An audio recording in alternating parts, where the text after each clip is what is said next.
Making your first $10,000 on Turo definitely doesn't have to be rocket science. In fact, whenever we break down this process step by step, it doesn't even have to be complicated at all. And so in this video, I'm going to be breaking down the step-by-step process of making your first $10,000 on the Turo platform and through car sharing. And while this video will definitely be the crash course lesson on how to go about doing this, because I'm going to try my best to keep it to 10 minutes or less, if you are someone who's interested in a more in-depth guide, then I would recommend checking out the car sharing masterclass.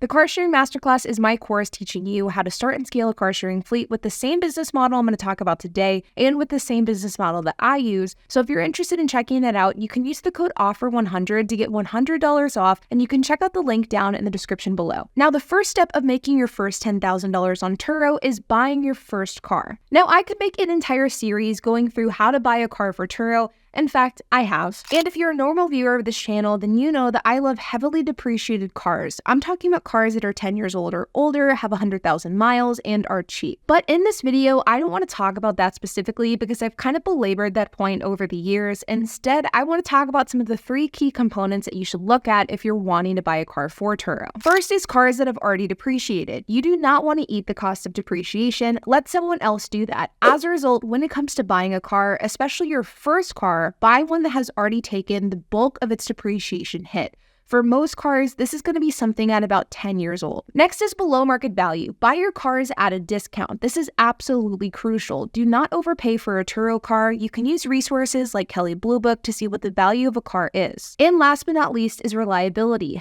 Cheap cars does not always equal good cars. Reliability comes above all else in the world of car sharing. So with all of that out of the way, let's skip forward a bit and let's assume that you've purchased a reliable car that's already heavily depreciated and you were able to secure that car for a discount. Let's assume that all of that has already happened. The next step of the process is listing your vehicle. And prior to listing your vehicle on Turo, you want to do a few things. First is you want to change the oil and make sure that the car is up to date with all maintenance. This can include things like tires, brakes, even test driving the car for a few days prior to listing is a good practice to ensure there's no issues with the vehicle. You want to transfer the title of the car into your name or your business's name. You want to make sure to get insurance and a toll tag if applicable. And step number 3, you want to clean the car and take good photos. We always make sure to clean the car prior to taking listing photos, for obvious reasons. And when it comes to photos, here are some best practices. Make sure your photos have good lighting and take photos at a scenic location. Now, I'm not talking about driving an hour to go to a beautiful spot, but instead finding a nice office building, a nice city street, a park. These are all good options and can be found in any city. Don't take one at a Walmart parking lot or in your driveway. Make sure you get plenty of photos. Maxing out Turo's photo limit is important for SEO, so always take too many pictures. And of course, take photos of all 4 sides of the car. A nice hero photo that will be used as your main picture and photos of the interior, trunk space, radio settings, everything. And when uploading these photos onto Turo's platform, you want to make sure that not only you've maxed out Turo's actual photo limit, but you'll also want to make sure that you double check the cropping of these pictures. While Turo recently did make adjustments to the way photos appear on the app and on the website, the cropping situation can still be weird depending on the photo, and the car can appear cropped out, zoomed in, or just not good. So it's always a good practice to check your Turo listing on not only your phone, but potentially an iPad and definitely a desktop to make sure that the photo is cropped properly. Next is actually listing your car. Now, whenever you're listing your car, you'll need to make sure to have a few things handy. Number 1 is your VIN, your license plate. You'll want to make sure that you have your toll tag information if applicable. You'll want to have the photos taken of the car, and you'll also want to make sure that you have handy a list of the features that the car has. Things like Bluetooth, aux, heated seats, these features are ones that will need to be selected during the listing process. So knowing ahead of time what features your vehicle has, it makes this entire process easier. For the most part, when listing your vehicle, you simply go through the Turo prompts. It really isn't anything overcomplicated. But here are some highlights that I do think are most important. Now, we already talked about photos. Make sure to max out the photos and double check that the cropping is good. When it comes to description, this is not a place to outline your personal policies and do's and don'ts of your car. In fact, I'm a firm believer that in your vehicle listings, you should not have anywhere what your policies are. You do not need to put in your vehicle listing that if a guest speeds in your car, there'll be an X dollar fine. You definitely don't need to put in your listing that there is no eating or drinking in the car, or that there's no speeding, burnouts, or off-roading in the vehicle. Because the reality is, of these policies, the ones that are enforceable by Turo and the host are the ones that will be enforceable regardless of whether or not they're listed in your vehicle descriptions. And the ones that aren't enforceable aren't going to be enforceable regardless of whether you say they are or not. The description is a place to highlight and sell the car to the guest. No need to write a novel, but talking points about the highlights of the vehicle are a good practice. Talk about reliability, storage, features, gas mileage, wow factor. Think about why a guest is renting your car specifically, and then highlight those reasons in your vehicle description. For example, with our economical cars, we typically highlight the fact that our cars get good gas mileage, they're reliable, and they're affordable. While with our Lincoln Navigator L, which is a XL 3-row SUV, we definitely highlight the space and storage that the vehicle offers. So what you highlight in your description will definitely depend on the type of car that you're listing. On the same note is extras. Extras are very much up to your discretion. The extras I typically sell are child car seat, prepaid fuel, and unlimited mileage. The price of your extra will depend on your market, your car, as well as the extra that we're talking about. Protection package is another major factor that you'll need to figure out, and if you're a first-time Turo host, I do not under any circumstances recommend the 90% plan. At minimum, I would do the 80%, but truthfully, I think for a first-timer, the 75% plan will be your best bet. Distance included, do not do unlimited. I would recommend doing between 200 and 250 miles per day. There are a few exceptions. For example, if you live in Hawaii where the island is tiny, unlimited mileage is fine. And when it comes to trip preferences, here are my settings of choice. Advance notice set to 1 hour, trip buffer set to 3 hours, shortest trip set to any, longest trip set to any, and I don't offer delivery on any of my vehicles except for my Lincoln Navigator, which I do offer delivery to Love Field Airport for free for trips of 4 days or longer. I definitely would encourage you to experiment with delivery. I think many first-time hosts think that in order to be successful on Turo, you absolutely have to offer delivery, and I think that this is something that you should test with your specific market, your needs, and your vehicle. Once the car is done being listed, you will need to set up your automated messaging because this will make your life so much easier once you continue to scale your fleet. My automated messaging sequence is as follows. I send a welcome message at the start of the booking, a reminder ID message before the booking, a lockbox code message 45 minutes before the booking, a check-in message mid-trip asking how the trip is going, an end-of-trip reminder which gets sent out 3/4 of the way through the trip, and a review request which goes out 45 minutes after the trip is over. Now, I unfortunately don't have time to go through each one of these automated messages in this video, but I have talked about this in previous videos on my channel, and I do go into a ton of depth about this in my course, the Car Sharing Masterclass. Next is price. Now, Turo just announced dynamic pricing, so the pricing strategy for Turo will change soon, but since dynamic pricing is not out yet, I have to make this video based off of what I know today, and that is auto pricing and manual pricing. Now, I'm personally a fan of using both auto and manual pricing. I think auto pricing is a good way to get a good baseline, but I do encourage you to go into your pricing on a daily basis and adjust your pricing as needed. Whenever you're a first-time Turo host and you're listing a car for the first time, it is typically a good practice to lower your price in order to incentivize a rental. You may need to discount your prices maybe 5 to 10%, and then as you get rentals under your belt and as you get some 5-star reviews, you can increase that price. Now, your car is listing and it's time to begin to facilitate bookings, so here are some things that you should know. Do remote key exchanges. I want you to go out and buy a lockbox like this. You may also need a bag like this, and I want you to get used to doing key exchanges by using this lockbox. This is called a remote key exchange, and theoretically through this process, you could do a key exchange from anywhere in the world. You could certainly do it from anywhere in the city, and how it works is you simply put the lockbox at the vehicle, you give the guest access to that lockbox once they've completed verification, and everything is just simply done through the Turo app. It makes having a Turo fleet and a work-life balance so much easier, and it also makes scaling your fleet a lot easier as well. In addition to that, you'll need to make sure to get into the groove of checking in and checking out the vehicle and taking photos every 24 hours. With Turo, you need to take photos every 24 hours, and those photos need to show every single edge of your car. For my cars, we take between 100 and 200 photos every single day.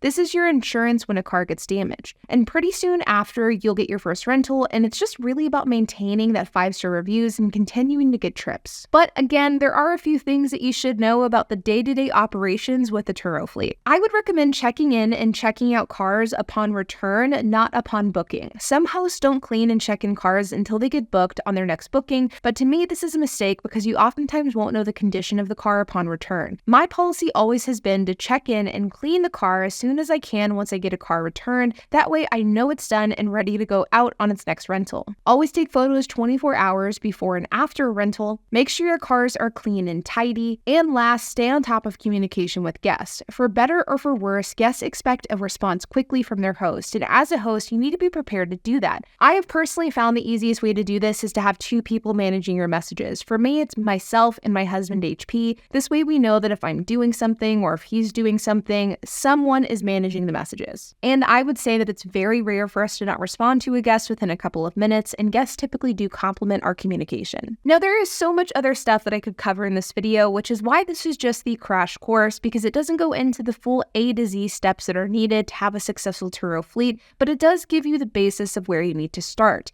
And while this is just the crash course, I also fully believe that if you follow the steps in this video, you can have your first successful Turo car and you will be well on your way to making $10,000. If you're interested in checking out the car sharing masterclass, be sure to use the code down in the description below and use the code OFFER100. And like always, you guys, I hope that you enjoyed this video. If you have any questions, comments, if you have anything to add, I would love to hear it, so make sure to leave a comment down below. And while you guys are at it, make sure to hit the like button, hit that subscribe button, and hit the notification bell, and I will see you guys in the next video.